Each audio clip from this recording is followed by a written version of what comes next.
अबीरा और अरमान का हॉस्पिटल में होने वाला है रोमांस। जी हाँ, और ये रोमांस देखकर रूही को लगने वाली है आग, यानी कि रूही के दिल में जलन की आग लगेगी।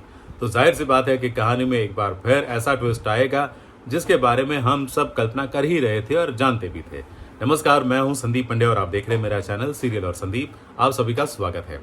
आगे बढ़ने से पहले आप सबसे गुजारिश कि अभी तक आपने हमारे इस चैनल को सब्सक्राइब नहीं किया है तो कृपया सब्सक्राइब कर लीजिए, बेल आइकन को दबा दीजिए ताकि आपको हमारे वीडियोस के नोटिफिकेशंस मिलते रहेंगे। अबीरा ने चैलेंज को एक्सेप्ट कर लिया है। जी हाँ, दादी सा के चैलेंज को, क्योंकि दादी सा ने अबीरा की माँ यानी कि अक्षरा की परवरिश पर जो सवाल उठाए थे, अब अपनी माँ की परवरिश पर जब सवाल उठेंगे तो सीरियल की बेटी कब सहन कर पाएगी। जी हाँ, वो सामना तो करेगी। तो उसने अपनी दादी सास का सामना किया और तो और उन्हें गलत साबित करने की ठान ली है।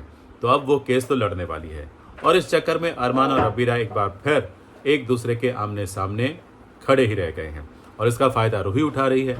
रूही अरमान को समझा रही है कि भाई अबीरा को जो करना है करने दो, वो अपनी पसंद का काम कर रही है तो उसको करने दो, तुम्हें दुखी होने की जरूरत नहीं है।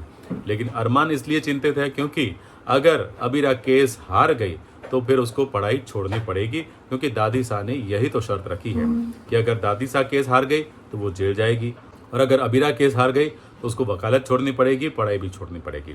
और अरमान के पास ऐसा सबूत लगा है जिसके कारण उसको लग रहा है कि अबीरा हार जाएगी, इसलिए उसको अबीरा की चिंता है। लेकिन रूही उसको कह रही है कि तुम्हें चिंता करने की जरूरत नहीं है, वो जो कर रही है अपनी मर्जी से कर रही है। तो इन दोनों को बातचीत करते हुए देखकर अबीरा को भी अच्छा नहीं लगा है। लेकिन फिर दादी सा ने आकर अरमान को कहा है कि भाई तुम्हें बी नानू के घर जाना है, यानी कि मनीष जी के घर जाना है मानव से मुलाकात करने के लिए, क्योंकि रूही चाहती है कि अगर अरमान मानव को पसंद करेगा तो वो मानव से शादी कर लेगी। तो मानव फंस गया है। रूही बेचारी कुछ बोल नहीं पाई है क्योंकि उसको पता है कि भाई अरमान मानव को पसंद करेगा ही नहीं। तो अब अरमान जाने वाला है बड़े नानू के घर पे, यानी कि मनीष जी के घर पे।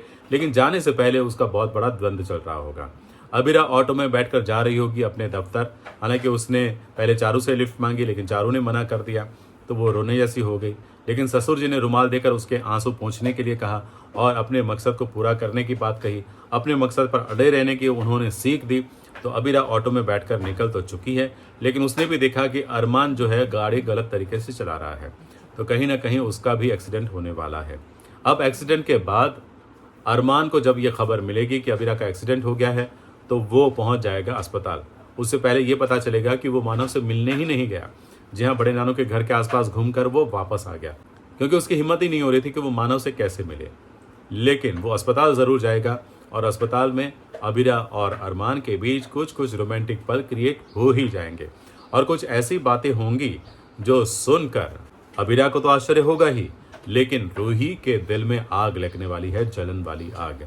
जी हाँ, ऐसा कुछ होने वाला है जिसके कारण रूही जो है एक बार फिर इनसिक्योर हो जाएगी और वो एक बार फिर अरमान को अपनी ओर आकर्षित करने के लिए, खींचने के लिए या अपने तरफ करने के लिए कुछ ना कुछ कोशिश तो जरूर करेगी ही करेगी। लेकिन आगे खबर ये आ रही है कि अरमान जाने ही वाला है मानव से मिलने के लिए। मानव से उसकी मुलाकात हो ही जाएगी, ना चाहते हुए भी उसको मिलना पड़ेगा। और आगे ये भी हो सकता है कि मानव और रूही की शादी भी तय हो जाए। जी हाँ, और इसी शादी में तो ट्विस्ट आएगा। कहानी में जब जब शादियां होती हैं तभी तो ट्विस्ट आते हैं, है कि नहीं। तो चलिए, बाकी क्या होने वाला है आगे हम आपको बताते रहेंगे जैसे जैसे हमारे पास खबरें आती रहेंगी। बस आप देखते रहिए हमारा चैनल। और हाँ, आज का ये वीडियो अच्छा लगा हो तो लाइक कीजिए, शेयर कीजिए अपने दोस्तों के साथ और सब्सक्राइब करना मत भूलिएगा। Thank you very much.